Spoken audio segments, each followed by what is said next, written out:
Punk Revolution. Today we're going to be reviewing Jerome's Dream. Yes, it is Jerome's Dream. That Jerome's Dream. The legendary emo violence band Jerome's Dream with their classic debut album from the year 2000, Seeing Means More Than Safety, an iconic, essential emo violence screamo record. What a freaking amazing album. That is just a burst of aggressive insanity. Just the guitars are shrieking in your face.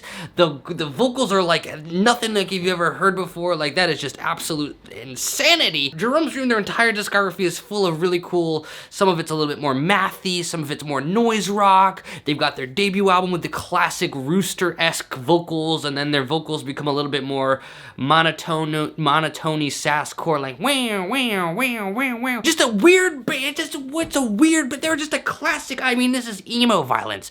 Emo violence being a subgenre of hardcore punk and post-hardcore, some of my favorite genres, which is a subgenre of punk rock. So this is a classic punk rock band is basically what I'm trying to say.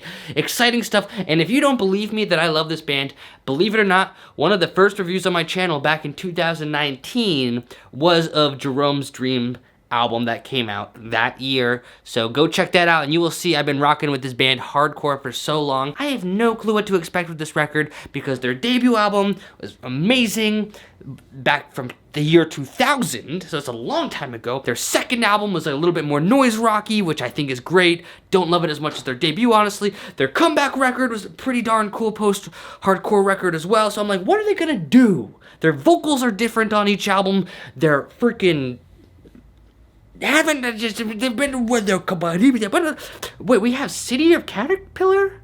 Another classic screamo band from the 90s that came back recently. Unwound came back recently for a tour. Seems like a lot of really amazing classic post-hardcore bands from the 90s are reuniting and shredding. So that's just a little observation. It doesn't matter. Let's just go ahead and get started. And let's start by taking a look at the album cover of Jerome's Dream's newest album, The Gray In Between. This is a very artsy album art where we got this white background and then we got the rectangle, and then like it kind of looks like those are silhouettes of maybe people who are like standing kind of in a line from like tall to short or something like that. I don't know, it's kind of artsy. You got these silhouettes and then of course there's like gray in between, the gray in between. It literally looks like it belongs in the Museum of Modern Art or something like that. And honestly, looking at this cover, it's very, serious, artsy, thoughtful, mysterious. Kind of reminds me a bit of the Nouvel Oscura album cover that also kind of has that white background and like an abstract kind of artsy thing in the middle there. Nouvel Oscura being another screamo post-hardcore band. And honestly, it also reminds me a bit of that one Mineral album artwork, which is another emo band. So point is, I'm just getting like serious emo vibes from this cover. It's even reminding me of other covers in the genre of emotional emo post-hardcore screamo emo. So cool cover. Let's talk about the music, folks. I'm gonna be entirely honest, a little pessimistic about this record. I love Jerome's Dream's debut album from the year 2000. Their follow-up in the year 2001 I think is pretty darn good, but I'm not crazy about. Then they've got their comeback album in 2019, which I was kind of lukewarm about. So I'm like, okay, well, it's been 25 years since you were doing the stuff that I really love. There's no way in 2023 you're gonna crack open the inner chaos of Seeing Means More Than Safety. You don't even have to do that. I mean, if Jerome's Dream releases a so-so album, I'll be happy with that because they're a great band regardless of what they're doing.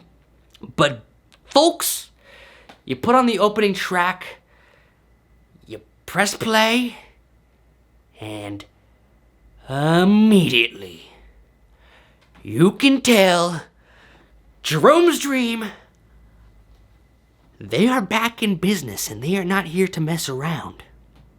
Jerome's Dream is here to mess you up. Because the guitar tones and the production and the drums and the bass and the vocals, everything is just so... that's just the magic of Seeing Me. The magic of Seeing Means More Than Safety, the debut album. The magic is you press play and the whole album is just assaulting your ears in every single freaking way. And it's just burn. That's the emo. It's called emo violence. The genre is called emo violence. Of course it's gonna be an assault on your freaking ear. And then of course, well, guess what? on the gray in between, you press play. They got that dissonant chord. It's loud. It is so loud. It should be against the rules to turn a guitar that loud. Because not only is it so loud that the tone is just powerful, just gigantic, just a wall of noise blasting at you, but you also have the guitar, when they rest, rest. Rest. When they're resting, it's not like everything goes silent.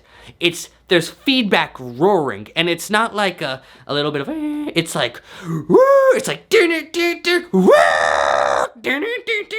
like the guitar's feedback it is a noisy, loud, powerful record. It is so loud. I absolutely love Jerome's Dream's musical abilities with their interesting rhythms, and there's so much stuff going on compositionally. But you know what they've been missing from their debut album that wasn't there last time? Was that just blast of bam? And so the big question, of course, I'm sure you're wondering, as I was wondering while listening to it, what is gonna happen with the vocals?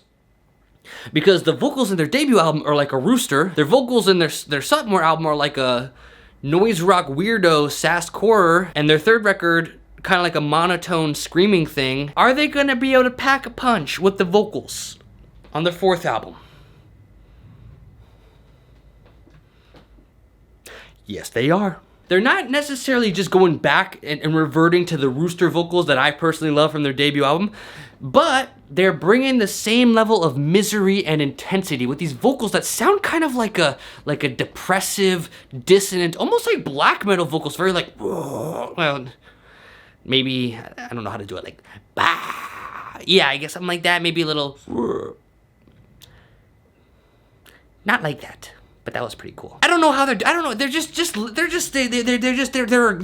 an aggression to it, but they also sound sad and miserable. And when some of the lyrics are actually able to kind of come through, you can pick up, like, this is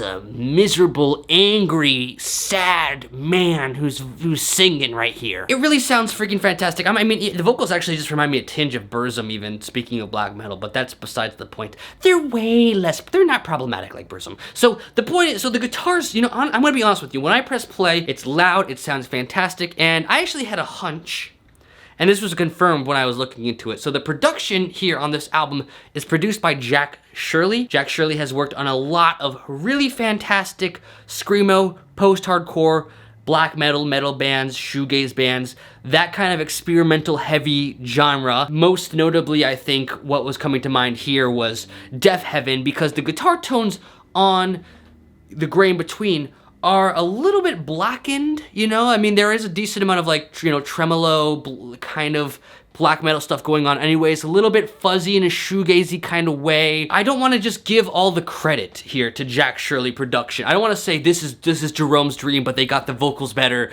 and they got the production better, because I don't want to, no. Jerome's Dream, I mean, they've always kicked ass for every album compositionally, but here they are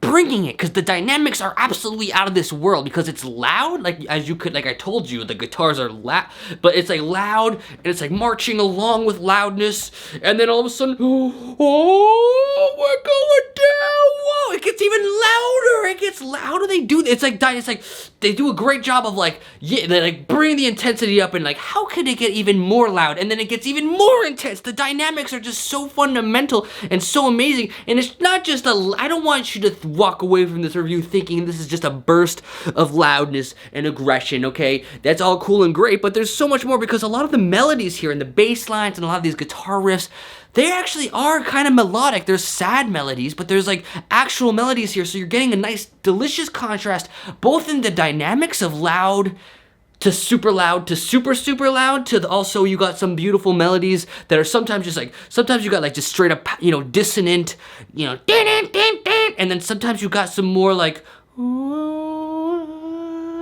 just like a little bit more kind of almost like that like sad shoegazy kind of melody, and it's all coming together, brilliantly composed, amazing composition. And then of course I'm not gonna say this whole record is loud non-stop. That's fine if it were, but it has some really beautiful, actually just turning the distortion off all the way with guitars that are strumming like just simple, kind of reminds me honestly a lot of quieter moments from Slint's Spiderland, or just honestly a lot of 90s emo core in general, are definitely bringing those kind of dynamics in where it's like kind of creeping, weird, just simple strumming guitar, and then you might get like a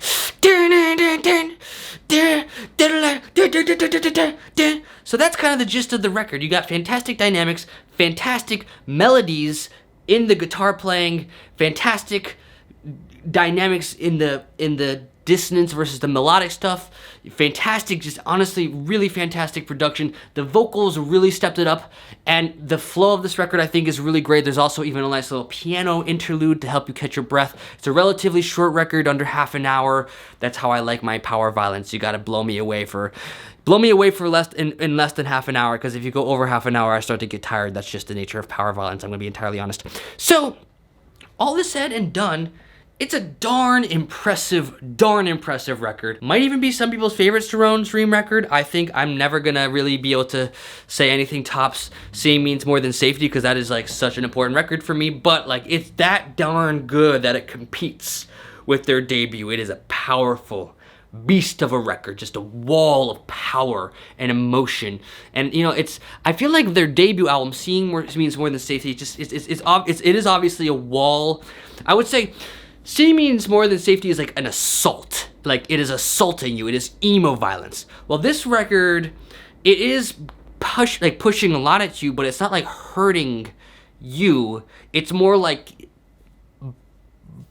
bursts of like sadness. It's a little bit more sensitive, I guess. Like, their debut is just an assault of misery. This is more of like a sensitive, mysterious, complex package of misery that's just pounded at you. So awesome job. I'm giving this an 8 out of 10. A really phenomenal screamo power violence record. Amazing. Just post-rock, screamo, emo violence, post-hardcore, all my favorite genres. Just a big warm fuzzy blanket of all my favorite things coming together. And something's going on. Why are all these phenomenal post-hardcore bands from the early 2000s and 90s reuniting? It's a sign from God that the punk revolution is working. Yes. So awesome record. If I had to choose any downsides to like critiques, I would just say, you know, I've listened to a lot of screamo. I listened to a lot of post-hardcore.